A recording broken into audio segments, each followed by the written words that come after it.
昨天又见，今天又见，我们天天相见。大家好，欢迎回到天天相见厨房，我是伟哥。把鸡蛋倒入大米中，相信好多人都没吃过这种做法，真是高手在民间。自从试过一次之后，孩子们天天嚷嚷着要吃，家里的大米都快不够吃了。赶紧跟着视频看看具体的做法吧。根据家里人口准备适量的大米。首先在大米中倒入适量的清水，先淘洗一遍。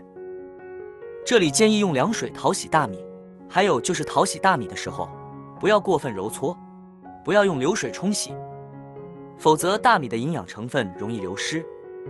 因为大米中含有的维生素和无机盐特别易溶于水，这样就会破坏大米的原味，导致煮出来的米饭没了清香味。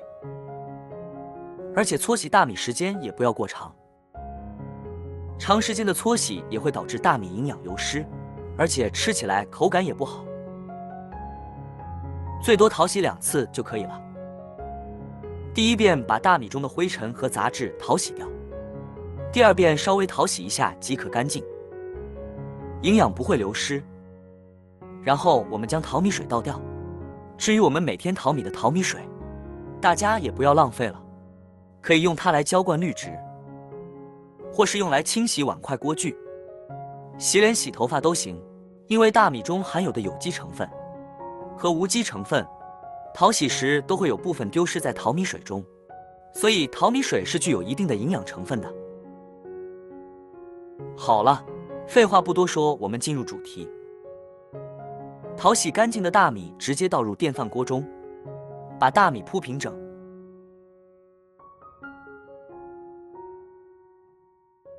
跟着我们准备一个小碗，然后准备几个笨鸡蛋，将其打入碗中。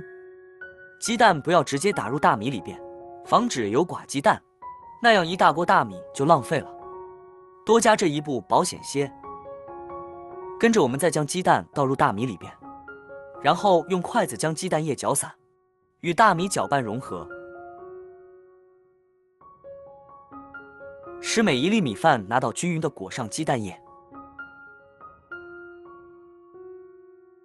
后我们准备1瓶白醋，倒小半勺放入大米里边，继续用筷子搅拌均匀。这里不用担心米饭会有酸味，蒸的过程中白醋会挥发，可以使米饭更松软醇香，也可以存放更长时间，味道不会变馊。关键是加入了鸡蛋也能去腥增香，一举多得。好了，下面我们往里边呢加入适量的清水，米和水的比例是1:1.4，水量高出米饭2厘米左右最好，也就是1节手指的长度。好了，整理过后呢，将其放入电饭锅中，我们正常的按煮饭键就可以了。煮米饭的这个时间，我们来准备点好吃的。准备2只鸡腿，清洗干净。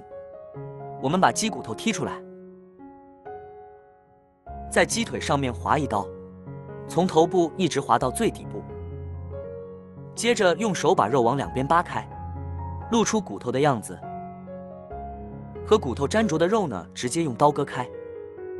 跟着将鸡腿竖起来，揪着往下面顺势一扯，肉就直接从骨头上撕下来了。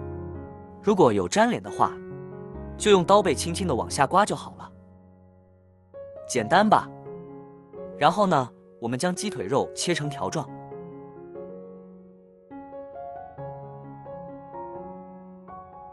再改刀切成小块，稍微小一点点的会更容易入味，因为鸡肉熟了之后是长的。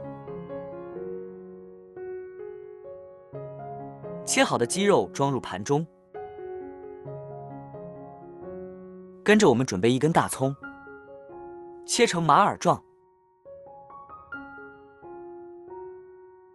切好放入鸡腿肉中，再加入少许的白胡椒粉。我们先把鸡肉腌制一下，下手把鸡肉抓拌1分钟，多抓拌一会会更入味。好了，抓匀之后呢，先放在一边。跟着我们准备一个胡萝卜，切成厚片，再切成粗条，然后将其切成小颗粒，大小根据个人喜好来决定。记好装入盘中备用。再准备孩子喜欢吃的土豆，一样的切法，切成条后再切成小块。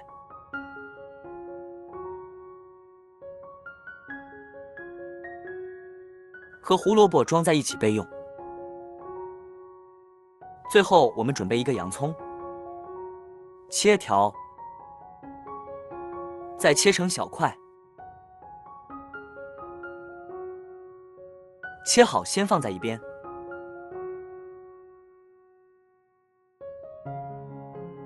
接下来起锅烧油，烧至锅底冒泡，油温6-7成热。我们把腌制好的鸡肉块呢放进来，中大火进行煸炒，把鸡肉的水分炒出来，再把鸡肉炒至变色，炒至微微焦黄时，我们把胡萝卜和土豆放进来继续煸炒。亲爱的朋友们，制作视频不易，您的每一个留言和每一个点赞关注，都是我前进的动力。如果觉得我的视频对你有帮助的话，请您给我点个赞吧，感谢您的支持。把土豆和胡萝卜煸炒至半段生后，我们把洋葱块放进来继续煸炒。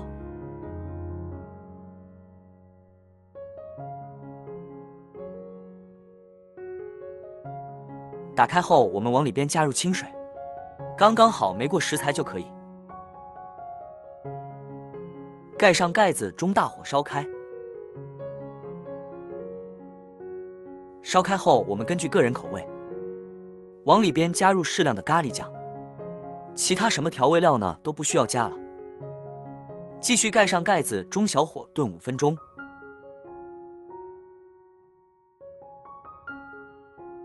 时间到了之后，我们打开盖子，开最大火进行收汁。哇，好香啊！隔着屏幕的您有没有闻着香味呢？好了，现在将火调到保温状态，先放在一边备用。这个时间，我们的米饭呢也已经煮好了。哇，好漂亮啊，金灿灿的，好像蛋糕似的。现在我们用勺子呢把米饭搅拌搅拌，使其与鸡蛋充分融合，这样就可以盛出来了。装入小碗中的时候，按压紧实一些。我们顺手摆个盘，整点仪式感。现在将其刀口在大盘子里边，最后将碗给取出来。这时我们可以准备少许的炒熟黑芝麻，最后均匀地撒在米饭上边，用来点缀增香。跟着我们把刚刚炒好的鸡肉咖喱酱盛出来，放在米饭的边缘，多少取决于一个人的饭量。好了，一盘香喷喷的咖喱鸡肉饭呢就做好了。香呀！里面搭配了鸡腿肉、胡萝卜、鸡蛋、土豆等食材，非常有营养。不过这道菜看似料多，但其实特别简单上手。跟着视频的步骤来，新手也能做出来。做出来之后咸香有味，营养丰富，绝对非常美味。光是米饭呢就软糯鲜香，特别好吃，配菜丰富又营养，也不怪孩子天天嚷嚷着要吃了。就是我们成人吃了过后呢也念念不忘，真的是太好吃了。把鸡蛋倒入大米中，您学会了吗？真心推荐你也试试哦。好了，今天的视频内容呢就分享完了。如果你喜欢这个视频，帮忙给我点个赞，并订阅我的频道，别忘了在下面留言，告诉我你有学会做这个家常菜了吗？下个视频中，我将会带来更多的家常菜。谢谢你的观看，我们下个视频见。